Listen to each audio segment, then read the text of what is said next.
if you're a service-based company, service-based companies can easily be duplicated unless you can turn around and productize what you offer.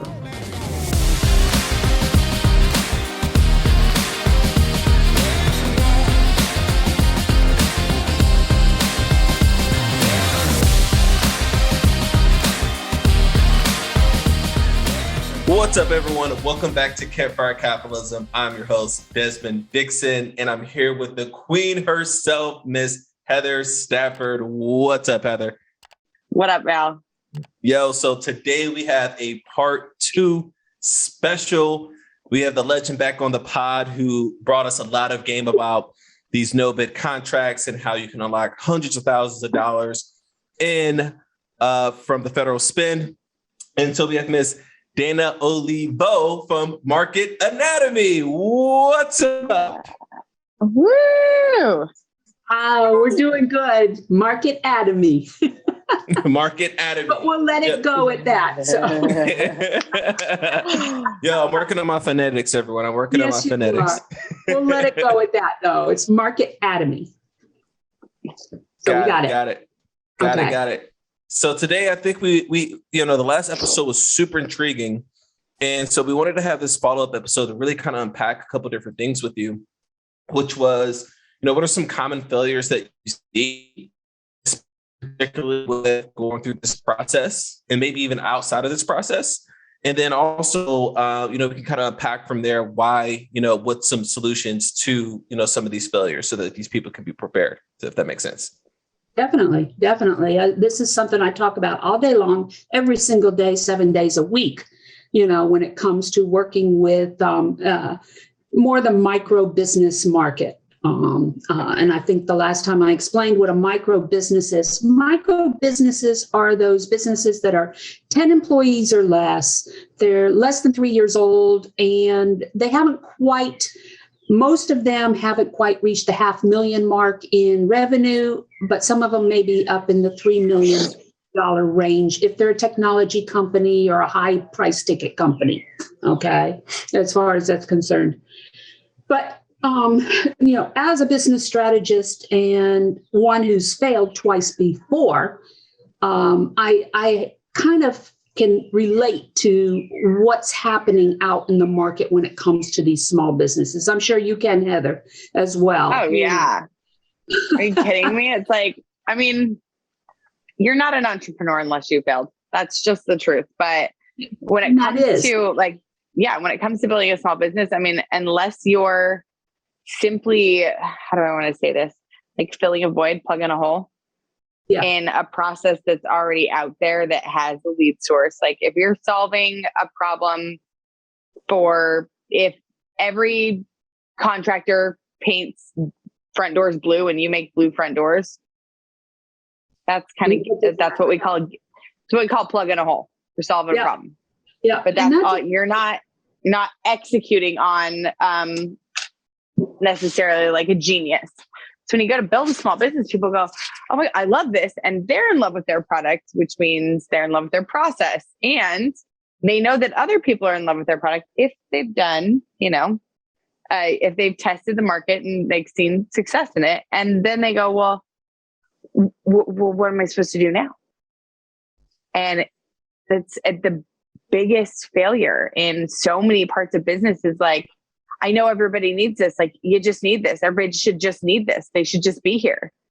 Well, no. And we're entering into, or we have already entered into an economic situation here where we have got so many more new businesses that have filed for their licenses since the beginning of COVID because they're not going back to work. They're taking the risk. They're jumping into business for themselves. And with our history as far as early stage businesses, if we don't get a handle on this 2 years down the road, we're going to see a lot of depressed, failed entrepreneurs. And that is depressing to think about.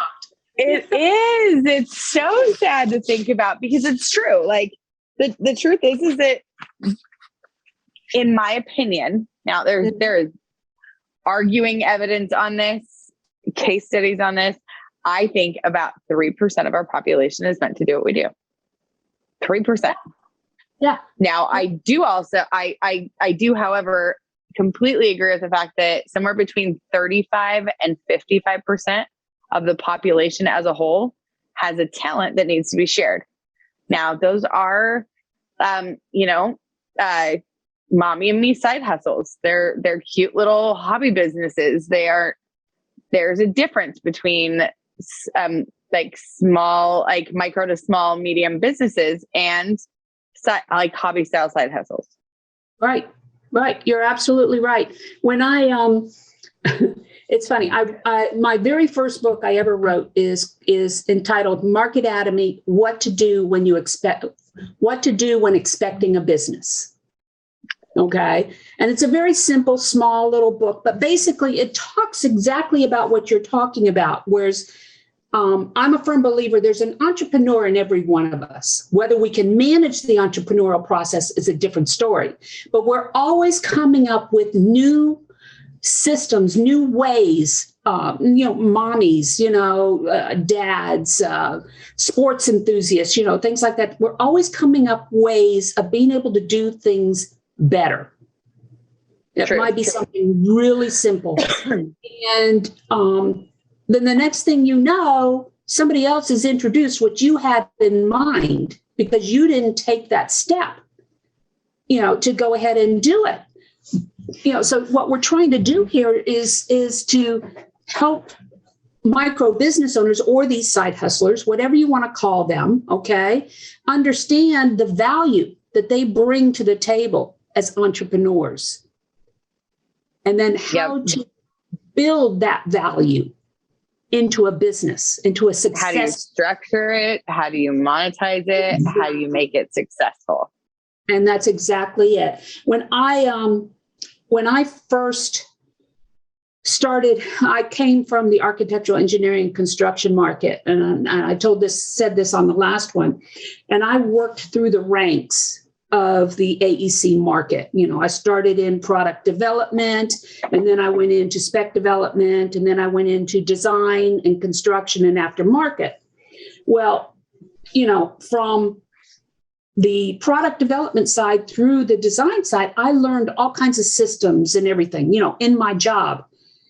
And the last job I had with a major construction management firm, I'm talking a global construction management firm without giving any names. When I went in there, I was so surprised they had no systems in place. Mm-hmm. Hundreds of offices all over the United States and the world. None of them were connected.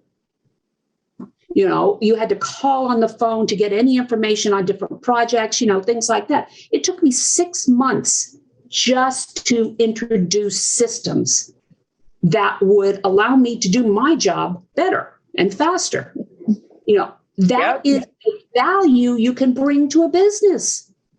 Think about it. So to optimize and standardize a business with systems, software, and operational procedures is something, that's what I do. Yes. As a whole. Exactly. Like that is absolutely, I play in the incubator space. Desmond and I do foster the quick growth business ideas and definitely play in some of the more risky business side because we like having fun. But I solve puzzles, basic, everyday puzzles. Nothing that I teach people. I tell people on the get-go, I'm like, listen, none of this is a state secret. You can fucking Google everything that is going to come out of my mouth. Yep. And they're like, okay. I'm like, and I'm going to tell you exactly why. You'll never do it. And the reasons why they won't do it are the reasons why they pay me. And it's also the reason you can't do both. Yeah. And it's the reasons why they fail when they don't take advantage. I've been doing this on my own for 12 years. Okay. And over those 12 years, I am constantly, as a strategist, I'm always researching. I'm always doing research, in the reports that come out as to why small businesses or micro businesses fail. okay, is just so totally, I wouldn't say off the wall because they're true, but they're not getting to the root of why they're true. Does that make sense? Okay. Oh, yeah. They talk about poor leadership. They talk about lack of cash. They talk about, these are the reasons that businesses fail. They talk about those what we call the four cornerstones of white corporate, like businesses that are, if you're heading towards corporate, you want to be the next Apple. Yeah. The four cornerstones of why businesses that size, like that want to be that size fail are, it is leadership, financial backing, leads, and then production and delivery. Yeah. Those are the four cornerstones that fail if you want to be ginormous. Well, 95% of small businesses don't have any interest in being that big. No, they don't. That the market's got to start looking at is like, the truth is everybody's like, so you want to build a small business? Great. And you get coaches out there. I love you all. Don't get me wrong. I have nothing but severe affection for all the coaches and consultants out there. You go, okay, great. So you're going to push. The first question that none of you fucks, mind my language, ask anybody is, where do you actually want to end up? Yep. What's your exit strategy? Well, not even exit strategy. Like what is your goal? Do you want to make $100,000? Do you want to make a couple $1 million? Do you want to franchise? Do you want to go public? Do you want to sell? Like that's like, the exit strategy to me. So that's exactly what we're talking about. Because if you don't know where you're going, how are you going to know when you get there? In all honesty. Who has any right to coach somebody into like building something if they don't know what they're building? Yeah, and that's exactly it. But the bottom line is, as much as as the reports and everybody says it's lack of leadership, capital, financing and all this other stuff, what it boils down to, and you may not agree with me, is education. If you knew what you don't know about running a business, you'd be able to get over those hurdles. You'd be able to maneuver those hurdles. You'd be able to build that leadership team. You'd be able to find the cash that you need. All of that, but it's still a lack of education. Not what you don't know about running a business. Yeah, that's fair. That's fair. I can bind on that education factor. The other truth is that while you don't know what you don't know, like no one's there. 95% of people are simply not willing to set goals. No. They're not willing to set goals. Or, well, what if I fail? So what if you do? Let me list you some of my most prized and shining. No, my most prized, shining, and the memories I gravitate towards most. Yeah. My first divorce, my first bankruptcy, my first failed business. The first time I had to look an investor who happened to be a friend and a family member in the face and say, "Fuck, I failed.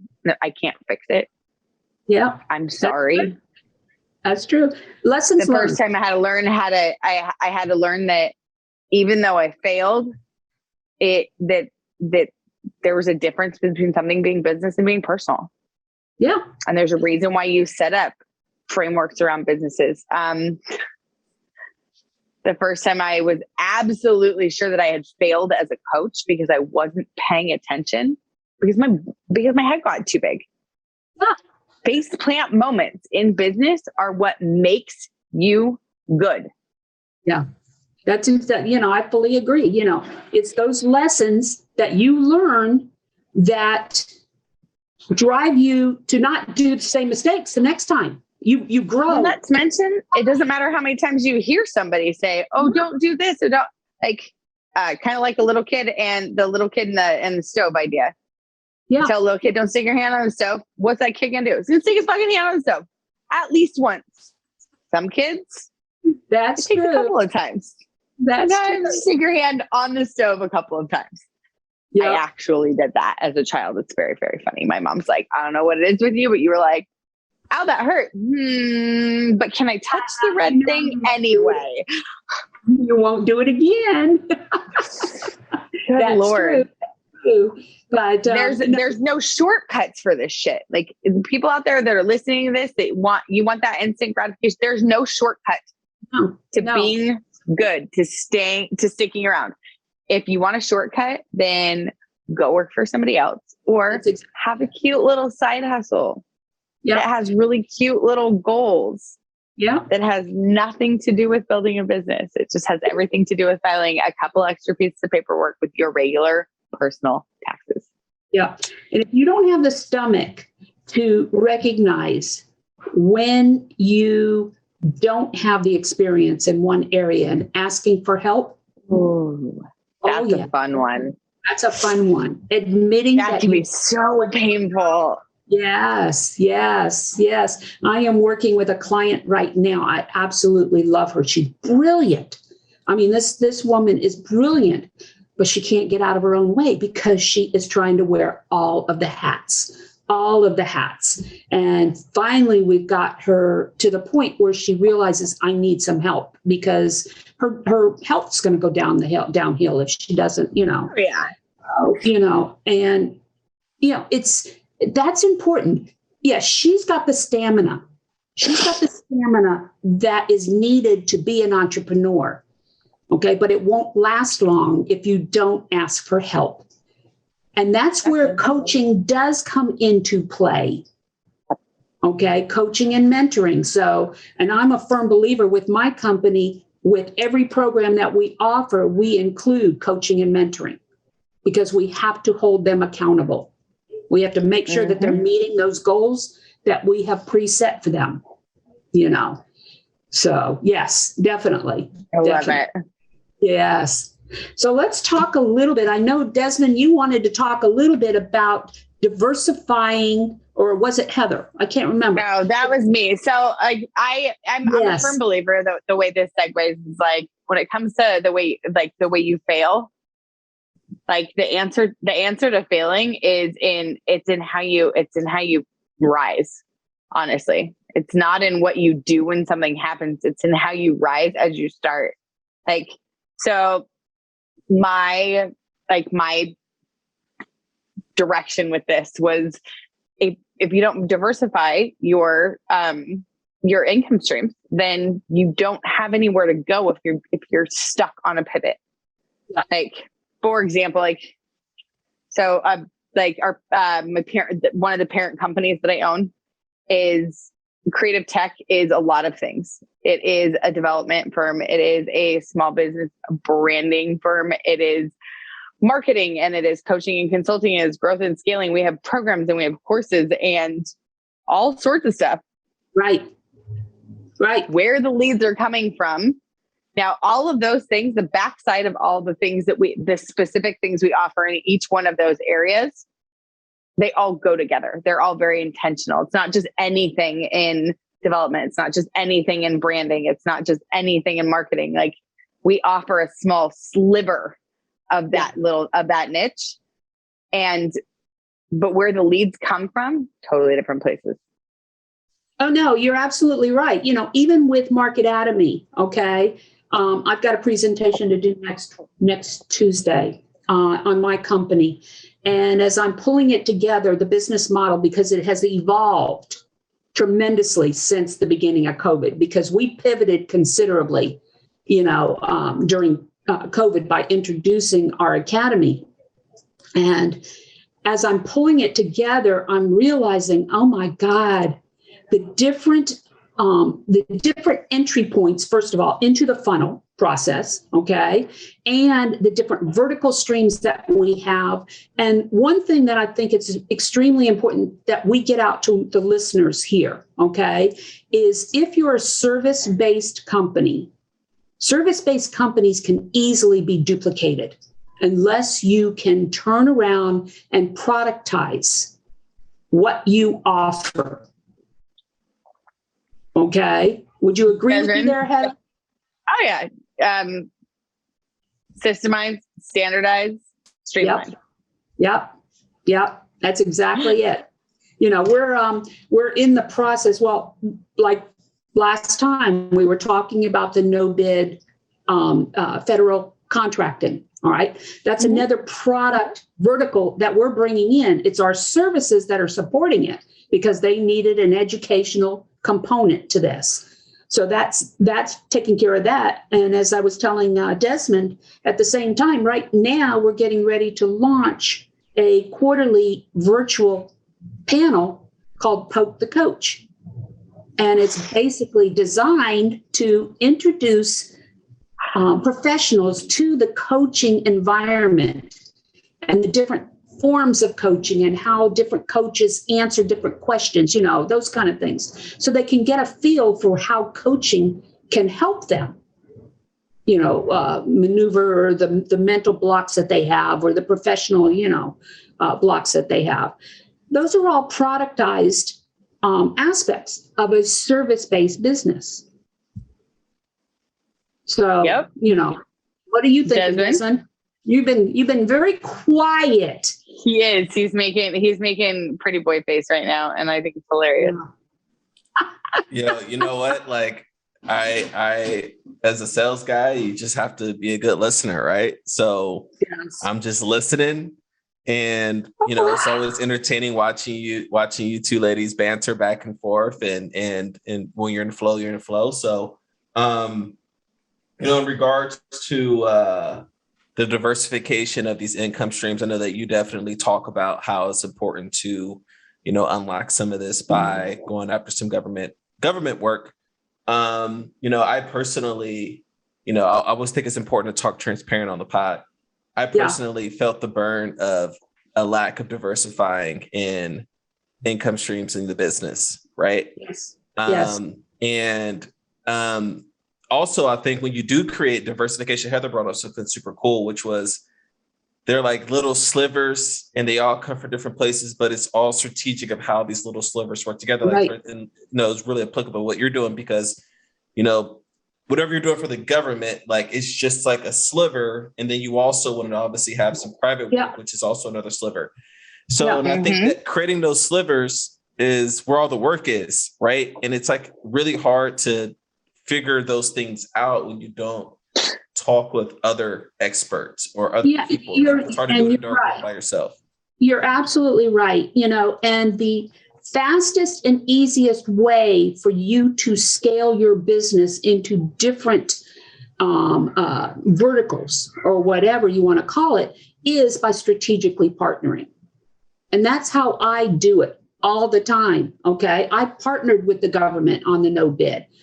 I'm partnered with another organization where we're starting to reach out to the municipal and the state side of things. I also got an invitation from the National Small Business Administration or Association, the Federal Small Business Association, to be on their leadership council. And we just had a meeting today about getting in front of Congress and pushing for the rights of small businesses. Right now is the time that we need to really be getting in front of Congress and making them realize that unless we get a handle on the number of small businesses that have launched, that we're going to be facing a very dire time, because we're going to be facing it anyway. I was going to say that. I was like, that shit. Because our government has effectively poorly spent money for about 25 years. We're going to face it anyway. Yeah. And this is what irritates me so much because of the fact that I firmly believe that if we got a handle on the small businesses that are failing and we could lift them up, that would take care of a good half of our deficit by having more money be pumped back into our economy. Yeah. Possible? It's all. That's a numbers conversation. Yeah. That's exactly it. But that's my opinion. My opinion is I get it. Yeah, if we can save even just a fraction of the number of failed businesses. Now remember, we've got thousands of businesses failing every year. That was pre-COVID. So here's a good one. And this is a poke the coach moment. Like, do you think that small businesses are failing because of something that we need to do, or small businesses are failing because it's something that they don't want to stick with?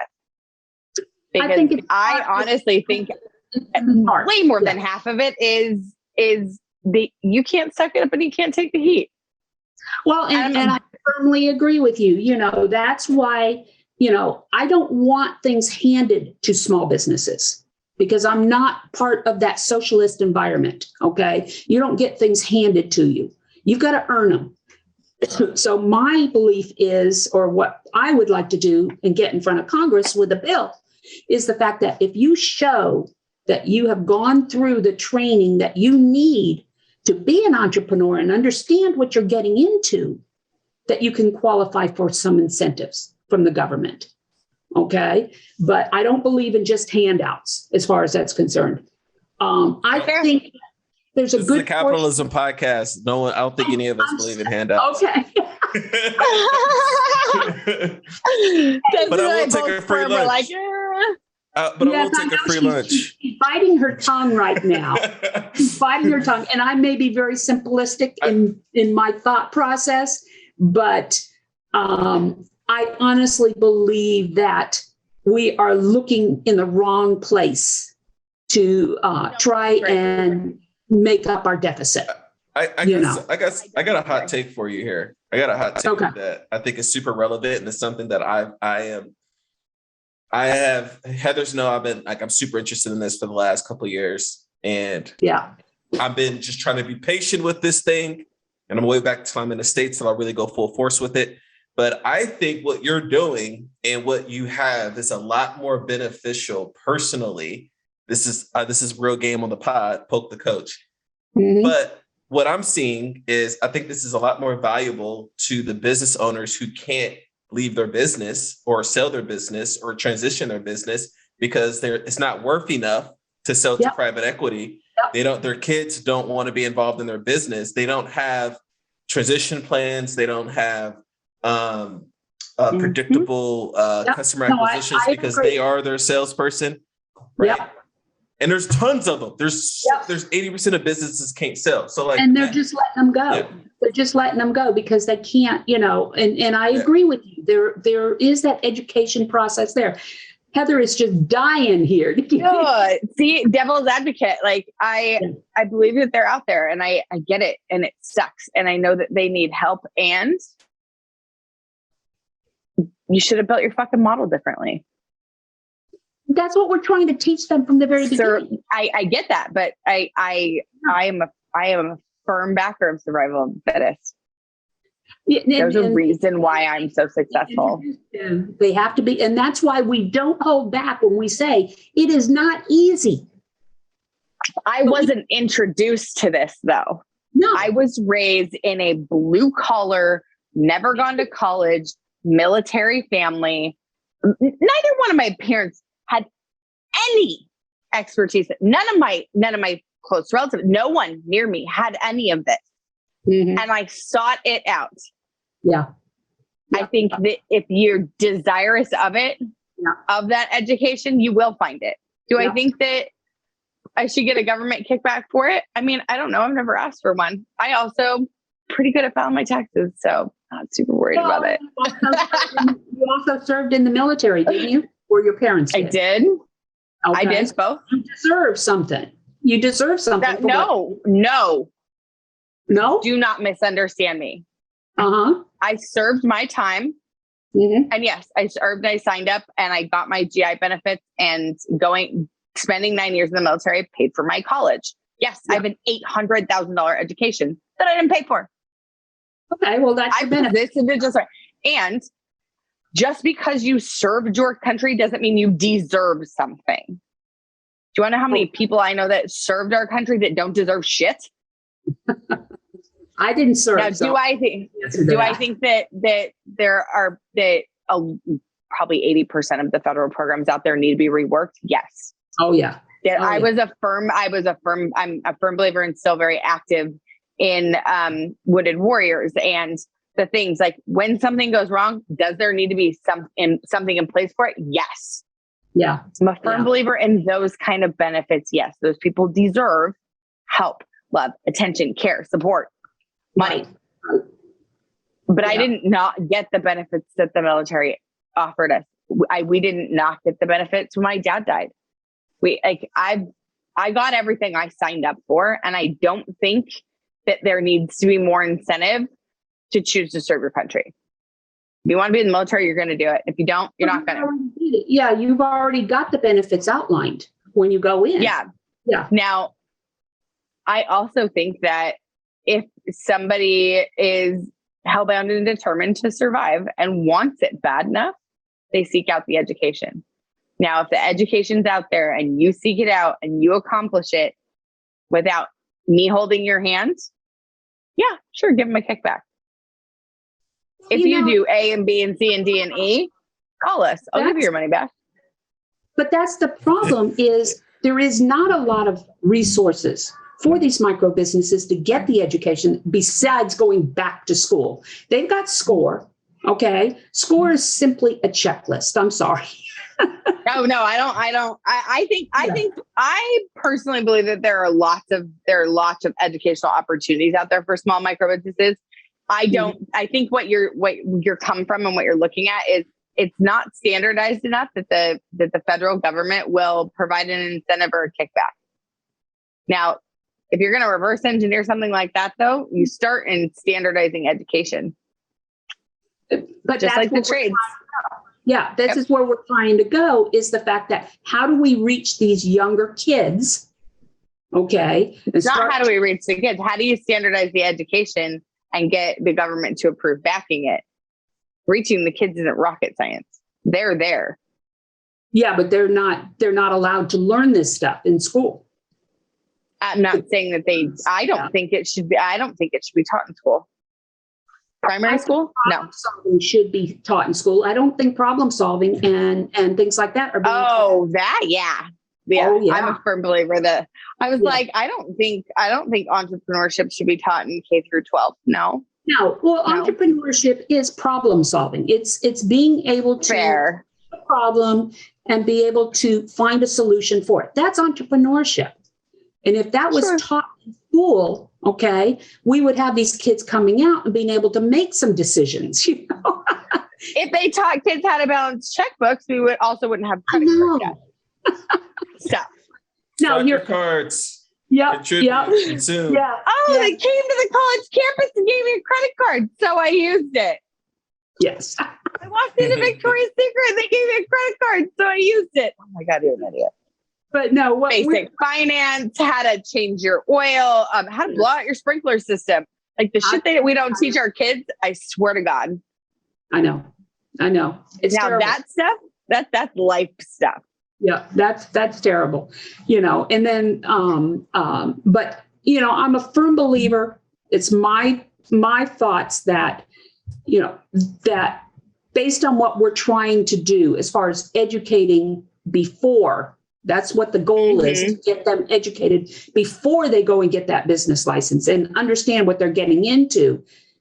What I believe is by at least being able to make some kind of an impact, that's only going to fall back on the families. And they're going to see their kids succeeding. Let me get this straight. What I'm hearing you say is similar to getting your driver's license, where you have to study and take a test first. People should study and take a test to get a business license. Yes. LLC. Okay. If you're going to put that on the docket, please throw into this bill that people should have to study and take a test in order to procreate. Because that's where the problem is. That would be nice too. That would be nice. I'm talking, but I might as well put my 2 cents in. If you're going to go to Congress, I'm not saying that they have to get the education. I'm saying in order to qualify for incentives, they have to show that they have gone through the process. But, to each his own, and there are going to be those, my thoughts are not that we're going to make that much of a dent, but even if we make a 10% dent in the number of failed businesses, when you're talking thousands, it would be. It would be. Desmond, on a side note, we can reverse engineer that same model. And we can reverse engineer that same model and solve population control and idiocy at the same time. Like if you can prove that you went through the testing, to procreate this tiny person, then you get government benefits. If not, you don't get state aid and help and stuff. And your kids don't get public education. Like, bet people start going through the class. And if you fail, you don't get to have a kid. Even the people on the school board who are determining what the curriculum's going to be, you know, and stuff like that. If we can't get them out of their own way, nothing's going to be happening. So, you know, we are so far behind in our education system. It isn't funny, you know. Far behind. I mean, honestly, it is my opinion that the education system is going to have to burn before it's fixed. Before it gets fixed. Yeah. It will have to fall. Yeah. Yep. It will have to fall. Yeah. No, you're absolutely just like that right. first business. Yep. And that's exactly it. It was my second business that failed. My first one was successful. First one, I still have the first one. First one's the only one I didn't sell. I think I kept that sucker. I just want to add my little 2 cents in here. I've had thousands of enrollment calls with entrepreneurs and business owners. And the ones that are just starting out, like there's a clear pattern that mindset is, I mean, I hate to be that guy to sound cliche, but what's going on between the ears is totally different than that person who's battle tested, has scars, and like, or even as a mentor. Yeah. Because like, you got to look at this, like we all have a business and we invest money into our business. We invest $1 in to get $2 out or $3 out or $1.50 out, right? We understand the energy out. Yeah. When you first start a business, like spending money is, to me, it's a huge hurdle. Right? Like it's a huge hurdle for them. Even it doesn't matter how big that amount is, right? Yeah. Like it's a huge hurdle. So I think or how small. Yeah. How big or small, But by having a plan going in on how you're going to fund that business from early on, whether it's going to be self-funded, whether you're going to take out a loan or anything, understanding the financial aspects of borrowing to run a business and understanding where that money should go. You know, that's a huge. How should the books be handled? What kind of tracking you need to do? Like, how do you manage that money? How do you, show what you did with it? Yeah. Number one, the money should go towards revenue generation. I think the number one is like borrowed money should go to revenue generation. Yeah. No. That's the number one. People start businesses that have make 0 cents. Like no one would even take it for free. That's what I'm saying. Yeah. And they think they offer this for free. They think they have such a great idea that they can just sell the business, to some investor or something. They just come up with the idea. Have you ever had that? Have someone come to you with an idea and they want to sell the idea? No, I've done it the other way around though. Yeah. Yeah. So, hey, you're talking to a professional business schemer. I feel like I come up with something like once a week. I'm joking, but I have sold ideas and concepts. Yes. No, I haven't sold them, but I've had people. No, I have. Oh, okay. I have sold them. I've been the person with the idea and the concept, and I've sold them. I've never taken it to someone else. I've always had somebody come to me. Oh, that's good. And cool. Yeah. Yeah. Yeah. And it's usually because I'll think about something and I'll stick my toes in the water for like a hot minute, like scratch it out. And then I'll talk about it in public. And as soon as I scratch something out, I usually wrap my hands around a controlling arm of it. I either like copyrights, trademarks, something. Yeah. Keep that part separate. Yeah. Keep that part separate. Well, I do, and I do it immediately, even if I don't inevitably go anywhere with it. Right. Because it's what I found is that people come in. So why aren't you selling that? I'm like, oh no, that was one of my whimsical things. That was just a whim. Like I started working on it, it didn't hold my interest. And they're like, well, I want that though. And I'm like, that's neat. How much money do you want to give me for it? You can have it because I don't want it, but how much money do you want to give me for it?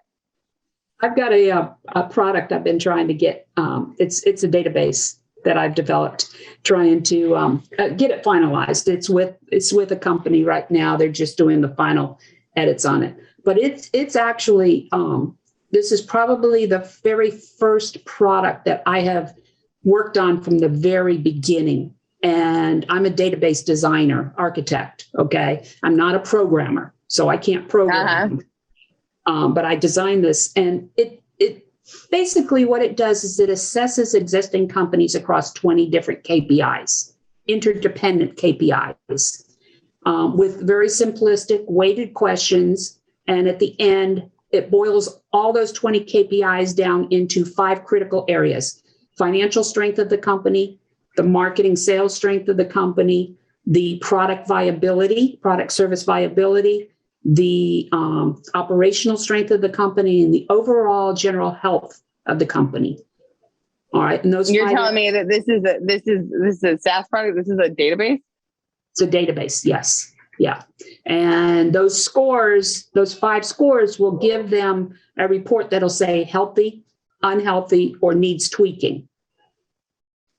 Okay, based on the weighted scores. And those scores, and the goal is they take this assessment, they get the report, and then they reach out and they want to find out, okay, how can we close these gaps between, where we're struggling? And then I can guide them to the university, or I can guide them into one-on-one mentoring, that type deal. So the goal, like I said, the goal is to help them realize, because if they come to me and they say, okay, my sales are dropping, I need somebody to come in and evaluate my sales team. The first thing I tell them is, are you sure it's the sales team?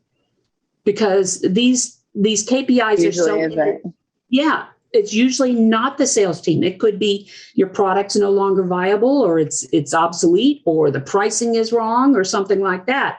And that's what this assessment is designed to do, is to identify where those gaps are. So I'm anxious to get it done. Huh? I said we like gaps.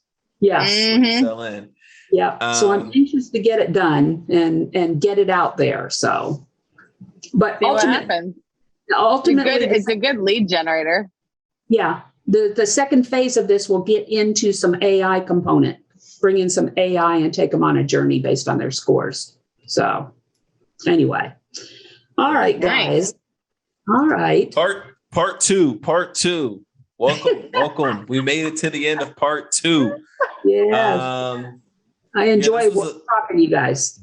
Yeah, even though we butt heads here, Heather, sometimes. That's what it's supposed to be. That's why we built the podcast. Yep. It's healthy conversation here. So if I spent all day, every day talking to people who like to agree with me, I would quit my job. Yeah. That's true. I would just give. Oh, I mean, a lot of it has to do with what we've been through. You've been through different journey than I have, So anyway. Yeah. Well, right. Desmond, we've made it to the end of part 2. Where are we going next?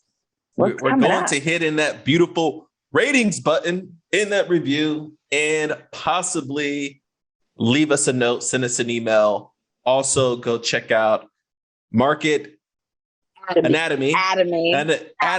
Oh gosh, my phonetics, guys.